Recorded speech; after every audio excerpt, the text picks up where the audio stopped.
नमस्कार, मैं हूं आपके साथ शिवानी लोहिया और आप देख रहे हैं गुरुग्राम प्लस आपका विश्वास। गुरुग्राम प्लस का मकसद सिर्फ इतना है कि आप तक वो मुद्दे पहुंचाए, वो मसले पहुंचाए जिससे आपका सरोकार है। जैसा कि आप जानते हैं कि इस वक्त रूस और जो यूक्रेन है उसके बीच में हमले हो रहे हैं और इसी बीच में जो भारतीय छात्र वहाँ पर फंसे हुए हैं, सरकार उनको लगातार वहाँ से लाने की कोशिशों में जुटी हुई है। आपको बता दूँ कि हरियाणा के जो छात्र हैं उनकी जो संख्या है वो 1786 है, जिसमें से बच्चे जो है वो लगातार लाए जा रहे हैं और इसी के चलते गुरुग्राम की एक बेटी जो है वो वापस आ गई है। चलिए उनके माता पिता से जानते हैं और उस बेटी से जानते हैं कि आखिर वहाँ की स्थिति कैसी है और कैसा माहौल है वहाँ का, कैसा लग रहा है। बेटी जो है इतनी पैनिक वाली सिचुएशन से वापस आ गई है। जी बहुत अच्छा लग रहा है, जिसका हमें लग नहीं रहा था कि बच्चा सही सलामत आ जाएगा घर पर, जिसमें बच्चा सही सलामत मोदी जी ने हमारे पास हमारे बच्चे को पहुंचाया। बहुत बहुत धन्यवाद मोदी जी का। बिल्कुल, इनका कहना है कि इनको अच्छा लग रहा है। अच्छा, जब उस समय बेटी थी, पता था कि बेटी को खाने पीने की परेशानियां हो रही है, क्या उस समय एक माँ का जो दिल है वो मैं समझ सकती हूँ कि खुद आपका मन जो है खाना खाने का नहीं कर रहा होगा। उस टाइम की घर की स्थिति कैसी बनी हुई थी? घर की स्थिति क्या है, इसके पापा मेरे से ज़्यादा परेशान थे। उस वक्त हमारे मुंह में खुद नहीं वाला नहीं जा रहा था, जिसमें पता चल रहा था कि बच्चे बेहोश हो गया, 2 दिन से कुछ नहीं खाया। बच्चा फ्रीज हो गया था, उसके हाथ ही फ्रीज हो चुके थे, लेकिन बच्चों के ही सहयोग से थोड़ा आग जलाकर बच्चों को थोड़ा होश में लाया गया था। घर वाले साहब भी बहुत परेशान थे। बिल्कुल, आप भावुक हो रही हैं, बिल्कुल समझती हूँ, लेकिन आज बेटी घर आ चुकी है। आज जो है आपकी गुड़िया आपकी आंचल से जो है लिपटने आ चुकी है। बहुत बहुत अच्छा लग रहा है। जो हमारे देश इतना, मुझे पहले ये लगता था कि अपना देश कुछ नहीं करता है, लेकिन जैसे उन्होंने बहुत रिस्पेक्ट हमारे इस झंडे की जय मेरा भारत महान, आज वाकई में लग रहा है मेरा भारत महान। बिल्कुल, इनका कहना साफ तौर पर है कि आज लग रहा है कि मेरा भारत जो है वो महान है।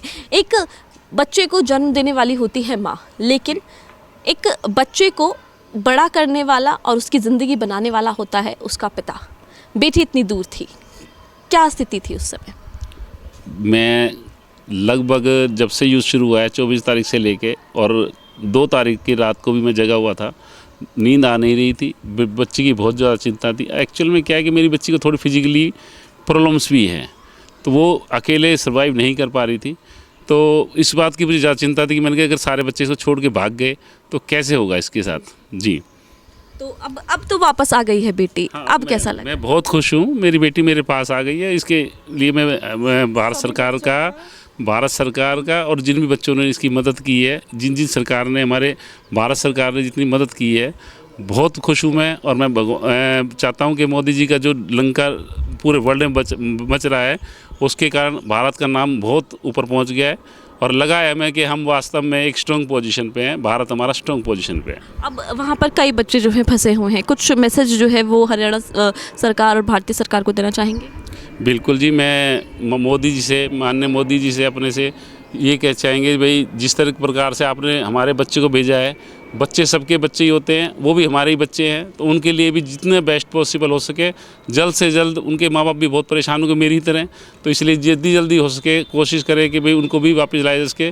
और शायद वो मेरे बच्चे से ज़्यादा परेशानी में है, क्योंकि जैसे जैसे युद्ध की स्थिति है और डेंजरस होती जा रही है और बच्चों को निकलना, खाने के लिए वहाँ कुछ नहीं है, जैसा कि मैं महसूस कर रहा हूँ। बिल्कुल, उन्होंने बताया कि किस तरीके से, क्योंकि बेटी परेशान हुई और वो जानते हैं कि वहाँ पे जितने भी बच्चे हैं वो कितने परेशान हो रहे होंगे। तो इनका कहना सिर्फ इतना है भारत सरकार से कि जल्द से जल्द उन बच्चों को जो है बुलाया जाए। यशिका, कैसी स्थिति से निकल कर आए? बहुत परेशानियाँ हुई, बेहोश हुए, लेकिन हिम्मत जो है वो बांधी रखी। जी हाँ, ये क्योंकि वहाँ पर टेम्परेचर कुछ था -6, तो हमें उसमें सर्वाइव भी करना था। फिर नेक्स्ट डे स्नोफॉल भी हुई, तो उसमें कोई भी सपोर्ट नहीं था, क्योंकि कैंप में बैठे हुए थे, ना कोई हीटर था और ना कुछ था। हाथ बिल्कुल फ्रीज हो गए थे और फ़ोन की बैटरी भी बिल्कुल नहीं थी कि हम अपनी फैमिली से कॉन्टेक्ट कर पाऊँ। तो मुझे काफ़ी इस चीज़ से पैनिक हुआ। कौन से, मतलब वहाँ पे आप पढ़ाई कर रहे थे, कौन से ईयर में? मैं 4th ईयर में थी, इवानो फ्रैंकोइस मेडिकल यूनिवर्सिटी। अच्छा, तो अब आगे की पढ़ाई को लेकर क्या वो, मतलब अब अगर वहाँ स्थिति होती है ठीक तो जाओगे वापस?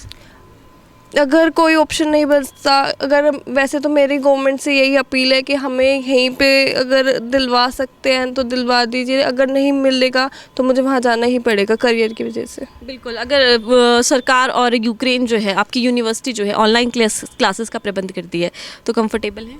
ऑनलाइन क्लासेस के लिए तो कंफर्टेबल, पर जैसी मेरी मेडिकल चीज़ है वो प्रैक्टिकल में ज़्यादा समझ आएगा, तो मेरे ख्याल से वो ज़्यादा मतलब कंफर्टेबल नहीं होगा मेरे लिए। बिल्कुल। अच्छा, मैं वहाँ की स्थिति जानना चाहूँगी यशिका। बच्चे वहाँ बंकर्स में हैं, थोड़ा सा उजाला हुआ और सायरन बजा, उजाला हो गया तो क्या कुछ स्थिति बन सकती है वहाँ पर?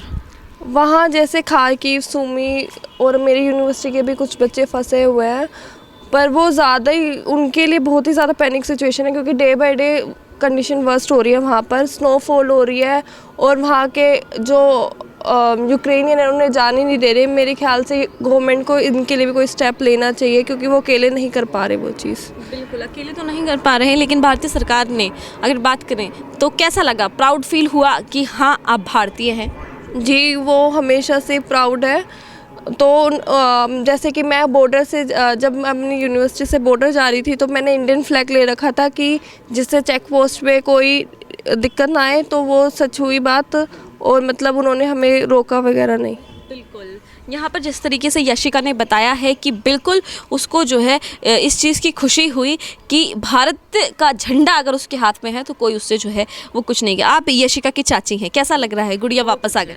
बहुत अच्छा लग रहा है, गुड़िया आ गई है, बहुत अच्छा लग रहा है। क्योंकि ना पूरा एकदम चिंता में थे कि गुड़िया कब आएगी कब आएगी, बार बार पूछती रहती थी। फिर भी मेरे को ऐसा लग रहा था कि मोदी जी कुछ ने किए हैं तो बहुत अच्छा करेंगे सोचकर अपने भारतीय नारी को बुलाए हैं, पूरे बच्चे को भी बुलाए। और मेरा ये है संदेश कि जितने भी बच्चे हैं पूरे बच्चे आ जाए तो सबको अच्छा लगेगा भारतीय नारी को। बिल्कुल, इनका साफ तौर पर कहना है कि हर माँ और हर पिता को बिल्कुल एक सुख की सांस तभी मिलेगी जब उनके बच्चे जो हैं वो वापस आएंगे। हालांकि यहाँ पे यशिका पवार तो आ चुकी हैं और उनके माता पिता सिर्फ इतना चाहते हैं कि सिर्फ यशिका पवार नहीं, हमारे जितने भी बच्चे हैं, भारत के जितने भी बच्चे हैं उनको वापस लाया जाए और हमारे देश के जितने भी माता पिता हैं वो चैन की सांस ले सके। अब देखने वाली बात ये होगी कि कितनी जल्द से जल्द जो है इन बच्चों को जो है ऑपरेशन गंगा के तहत वापस लाया जाएगा और भारतीय बच्चे कब संपूर्ण तरीके से भारत वापस लौट पाएंगे। अगर आपको हमारी खबर अच्छी लगी हो तो कमेंट करके ज़रूर बताएं, साथ ही इस खबर को शेयर करें ताकि ज़्यादा से ज़्यादा बच्चों का और उनके माता पिताओं का जो हौसला है वो बढ़ता रहे, और साथ ही इस चैनल को ज़रूर सब्सक्राइब करें। धन्यवाद। गुरुग्राम की हर छोटी बड़ी खबर के लिए YouTube पर सब्सक्राइब करें गुरुग्राम प्लस, और Facebook और Instagram पर फॉलो करें, और हाँ, बेल आइकन दबाना ना भूलें। आप हमें कॉल और व्हाट्सएप भी कर सकते हैं। हमारा नंबर है 9643107600।